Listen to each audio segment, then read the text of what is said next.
बहुत धन्यवाद आपका तमाम जानकारी के लिए। तो एक तरफ मध्य प्रदेश कांग्रेस संगठन में बदलाव देखने को मिला, तो वहीं दूसरी ओर छत्तीसगढ़ में भी कांग्रेस ने नेता प्रतिपक्ष नियुक्त कर दिया है। पूर्व विधानसभा अध्यक्ष चरणदास महंत को कांग्रेस विधायक दल का नेता चुना गया और चरणदास महंत विधानसभा में नेता प्रतिपक्ष होंगे। तो वहीं पार्टी ने दीपक बैज को प्रदेश अध्यक्ष बनाए रखा है, यानी कि यहां पर पीसीसी चीफ नहीं बदले गए हैं, लेकिन जिम्मेदारी सौंपी गई है चरणदास महंत को।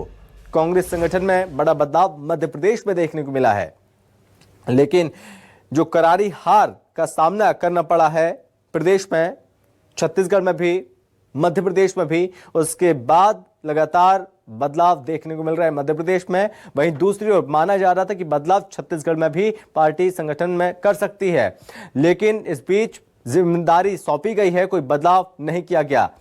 प्रदेश अध्यक्ष जो कि दीपक बैज हैं छत्तीसगढ़ में, वो प्रदेश अध्यक्ष बने रहेंगे, उनकी जगह कोई और नहीं बल्कि वही चेहरा है, वही अभी भी उस पद पर बने रहने वाले हैं।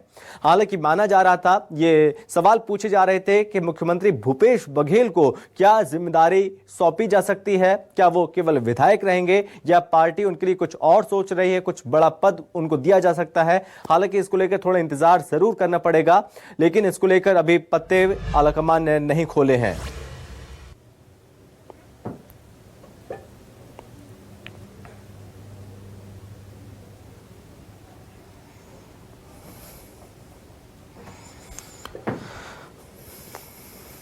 तो चरणदास महंत बने हैं नेता प्रतिपक्ष, सांसद भी रह चुके हैं चरणदास महंत, पार्टी के दिग्गज नेता माने जाते हैं और खुद चरणदास महंत जी हमारे साथ जुड़ गए हैं।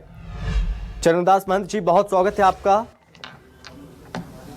जी चरणदास महंत जी, सबसे पहले सवाल, जो जिम्मेदारी पार्टी ने आपको दी है, जो आप पर भरोसा जताया है नेता प्रतिपक्ष के तौर पर आपको नियुक्त किया है, इस फैसले को कैसे देखते हैं?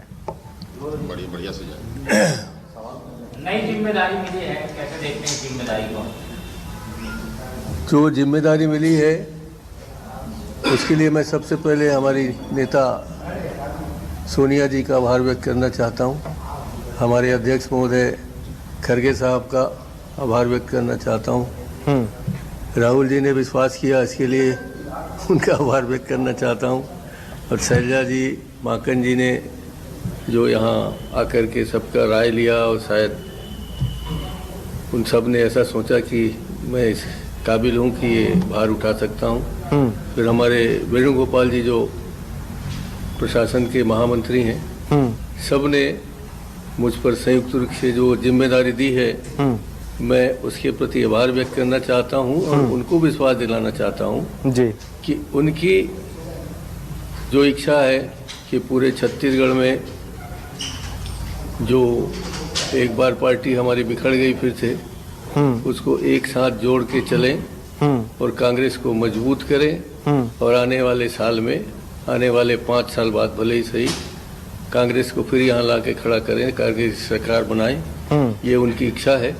उसको मैं पूरी ईमानदारी से, पूरी निष्ठा से और पूरी ताकत से सभी साथियों को लेकर के चल के साथ उनके हम उसको पूरा करेंगे और हम कामयाब होंगे, ऐसा मुझे पूरा विश्वास है। कुछ ही दिन में पहला सत्र भी है, उसमें क्या कुछ रणनीति रहेगी? अनुपूरक बुलाने वाले हैं, जानकारी है? जी देखिए, अभी तो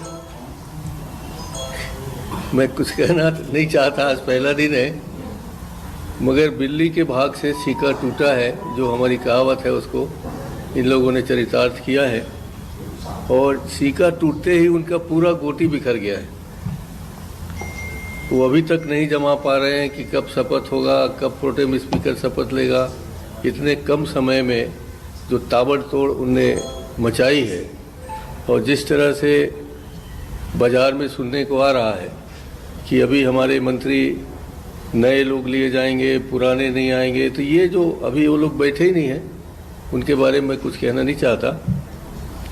मगर मैं ये ज़रूर कहना चाहूँगा कि एक रचनात्मक जो भूमिका होती है विपक्ष की, उसको हम लोग पूरा करेंगे।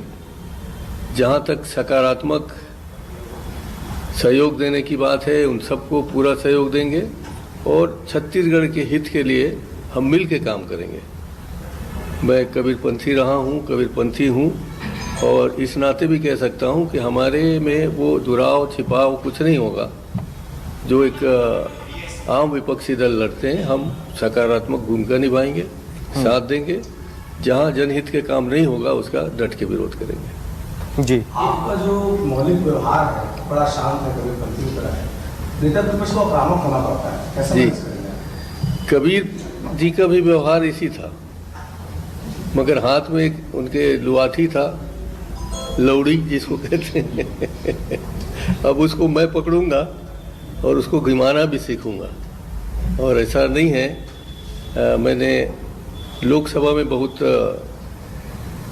जब भी भूमिका अदा की है लोकसभा में, मेरी भूमिका थोड़ा तीखा रहा है। हमेशा मैं सीधा नहीं रहता हूँ, और यहाँ स्वभाव नहीं था, घर है अपना तो अपने पंथ चलते थे, मगर जहाँ लड़ाई होगी पूरी शक्ति के साथ लड़ाई होगी, ये मैं कह सकता हूँ। दीपक बैच भी आपके साथ कंटिन्यू किए गए हैं, उसको कैसे देखते हैं? वो फैसला क्या कॉम्बिनेशन रखा है आदिवासी और ओबीसी का? निश्चित रूप से दीपक बैच जी अभी 2-3 महीने ही आए थे, उनको समझने का ही मौका नहीं मिला था कि काम करने का अवसर आ गया। पूरे क्षेत्र में भ्रमण करना, सबका मिलना, सबको देखना, उनने अपनी भूमिका पूरी नहीं की थी। और वो साथ आए हैं, हम मिल के काम करेंगे।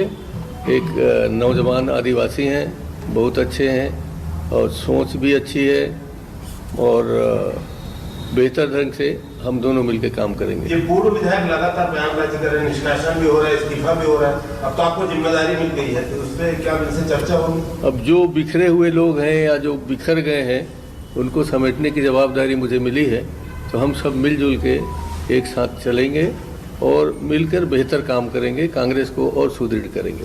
लंबा राजनीतिक अनुभव रहा है आपका, जब भी सत्ता में आती है कांग्रेस आपको भूल जाती है, विपक्ष में रहते हैं तो फिर आपको कमान दे देते हैं, कप्तान बना देते हैं, फिर आप इस बार विपक्ष में आकर फिर से कप्तानी दे रहे हैं। कभी कभी ठीक है।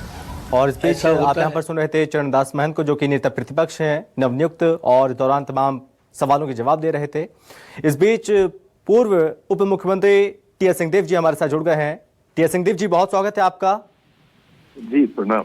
जी, तो टी.एस. सिंहदेव जी, जो जिम्मेदारी सौंपी गई है, बड़ी जिम्मेदारी सौंपी गई है नेता प्रतिपक्ष चरणदास महंत जी को, इस जिम्मेदारी जो सौंपी गई उसको आप कैसे देखते हैं? और ये माना जा रहा था कि मुख्यमंत्री भूपेश बघेल, पूर्व मुख्यमंत्री भूपेश बघेल जी और साथ ही आपको बड़ी जिम्मेदारी सौंपी जाएगी, क्या इंतजार करना पड़ेगा? और क्या लगता है कि आपको कोई जिम्मेदारी अभी मिल सकती है? महंत जी को सबसे पहले बहुत बहुत बधाई और शुभकामनाएं, और कांग्रेस हाईकमांड को आभार। उन्होंने एक बहुत ही परिपक्व अनुभवी जनप्रतिनिधि, जिन्होंने इस चुनाव में बड़े अच्छे परिणाम अपने क्षेत्र में दिए, उन्हें अवसर दिया है।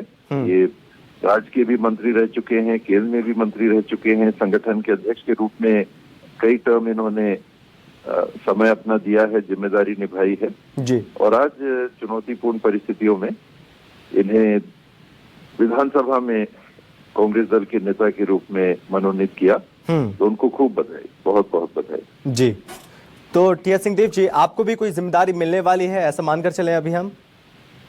जिम्मेदारियां तो हम लोग सबके पास हैं। हाँ। कांग्रेस के साथी हैं, कांग्रेस के सदस्य हैं, कांग्रेस के लिए काम करना है, कांग्रेस के साथियों के साथ खड़े रहना है, लोगों के, छत्तीसगढ़ के नागरिकों के हित के लिए पहल करते रहना है। तो बहुत बड़ी जिम्मेदारियां हैं। एक पद कोई जिम्मेदारी नहीं होता जी। जिम्मेदारी तो एहसास की जाती है और उसको निभाया जाता है। जी, चूंकि टी.एस. सिंहदेव जी, हमने देखा कि मध्य प्रदेश में बदलाव हुआ है पार्टी में, संगठन में, क्या छत्तीसगढ़ में बदलाव नहीं होना ये दर्शाता है कि जो चीज है यहाँ पर एकदम सही है? दीपक बैच पीसीसी चीफ एकदम सही है, उनको अभी बनाए रखने का फैसला लिया गया है? जी, 4 महीने पहले ही उनको जिम्मेदारी मिली थी, लगभग 4 महीने पहले, और बखूबी उन्होंने जिम्मेदारी निभाई भी। अनेकों जगह दौरे किए, उन्हें लोगों से संपर्क किया, युवा है और आगे भी उन्हें मौका अगर दिया है तो मैं समझता हूं कि अनुभव ग्रहण करने के लिए और कांग्रेस के संगठन को और मजबूती देने के लिए उन्हें ये अवसर दिया गया है। बस्तर क्षेत्र से आते हैं और पूरे छत्तीसगढ़ में वो दौरा करके कांग्रेस पार्टी को नई ऊर्जा देने में पूरा अपना सहयोग करेगा। ठीक है बाबा, बहुत धन्यवाद आपका हमसे बातचीत करने के लिए। तो हमारे साथ जुड़े हुए थे पूर्व डिप्टी सीएम टी.एस. सिंहदेव जी। उन्होंने कहा कि जो जिम्मेदारियां सौंपी गई है उस जिम्मेदारी का जरूर वो निर्वहन जरूर करेंगे।